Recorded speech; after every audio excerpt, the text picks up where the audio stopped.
జై శ్రీరామ్, జై హనుమాన్. అందరికీ నమస్కారం. హనుమత్ జయంతి ఎప్పుడు నిర్వహించుకోవాలి అని అందరికి ఒక ప్రశ్న ఉంటుంది.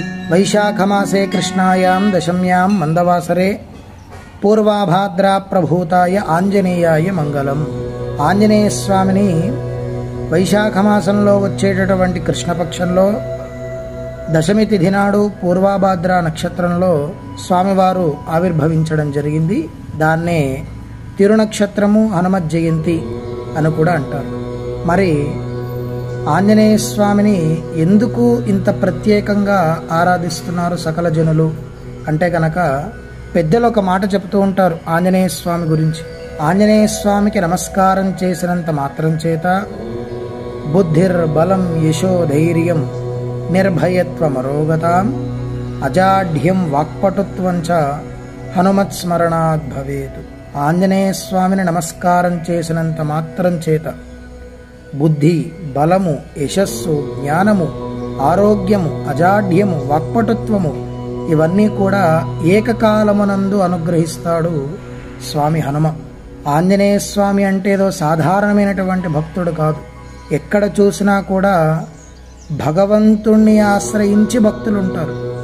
కానీ భగవంతుడికి ఏ విధమైనటువంటి స్థానం ఏర్పాటు చేసిన శాస్త్రము, ఆంజనేయ స్వామి కూడా అదే స్థానాన్ని ఏర్పాటు చేసుకున్నారు రామచంద్రమూర్తి మీద ఉన్నటువంటి భక్తితో. కనుక అలాంటి మహానుభావుడైనటువంటి స్వామి హనుమని హనుమత్ జయంతి నాడు మీ దగ్గరలో ఉండేటువంటి దేవాలయాలకు వెళ్ళి స్వామివారిని భక్తి శ్రద్ధలతో ఆరాధన చేసుకొని ఆంజనేయ స్వామి యొక్క పరిపూర్ణ అనుగ్రహం పొందాలని, ఆ స్వామి హనుమ యొక్క పరిపూర్ణ అనుగ్రహం మీ పైన ఉండి మీ అందరికీ ఆయురారోగ్యాలు ప్రసాదించాలని ఆంజనేయ స్వామి వారికి మనస్ఫూర్తిగా ప్రార్థన చేయడం జరుగుతుంది. కనుక మీ దగ్గరలో ఉండేటువంటి ఆంజనేయ స్వామి దేవాలయాలకు వెళ్ళి ఆ రోజున స్వామివారికి ప్రీతికరమైనటువంటి తమలపాకులతో అర్చన కానీ, స్వామివారికి ఇష్టమైనటువంటి వడలు మాలగా వేయడం కానీ, స్వామివారి యొక్క సేవలు చేసుకోవడం కానీ చేస్తే హనుమ ఎప్పుడూ కూడా మీ వెన్నంటూ ఉండి మీకు ఎటువంటి కష్టం రాకుండా కాపాడుతూ ఎప్పుడూ కూడా సదా మిమ్మల్ని అనుగ్రహిస్తాడు స్వామి హనుమ.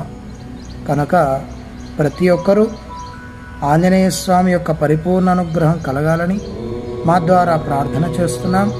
కనుక ఆంజనేయ స్వామికి ఎటువంటి భక్తులు ఉంటారంటే వయసుతో సంబంధం లేకుండా పసిపిల్లవాడి దగ్గర నుంచి పండు ముసలివాడి వరకు ప్రతి ఒక్కడు కూడా స్వామి హనుమంటే ఎంతో ప్రీతి చెందుతాడు.